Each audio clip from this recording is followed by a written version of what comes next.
Go ahead. We have Mark. You're on with Josh Jelinski, the financial quarterback. Hi, Josh. Mark from King of Prussia, PA. Listening to you for quite a number of years here.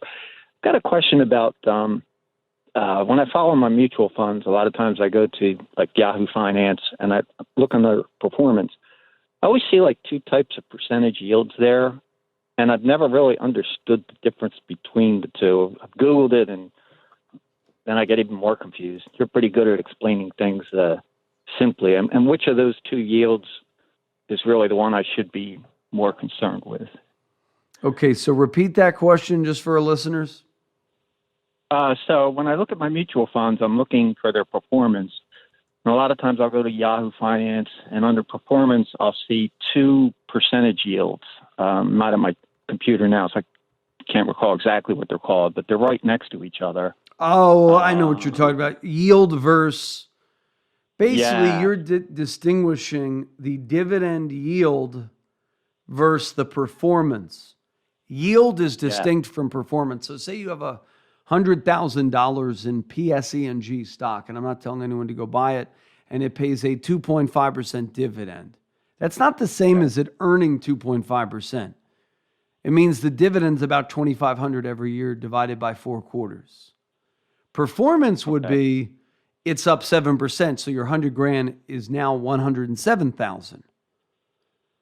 Or if it was negative 10%, it would be 90. So you do not want to confuse yield with actual performance.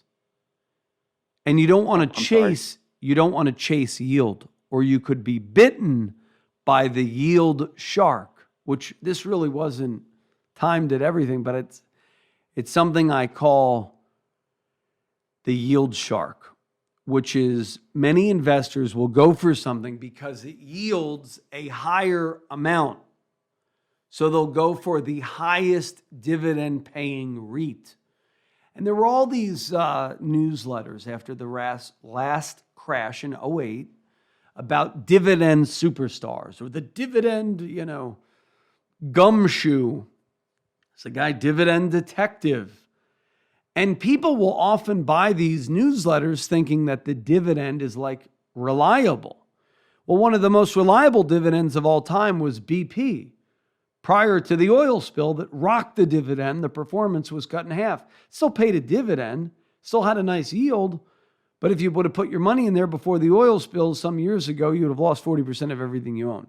So you got to watch the difference between yield and performance. If you don't understand your performance and how you did this year, call us 888-988-JOSH.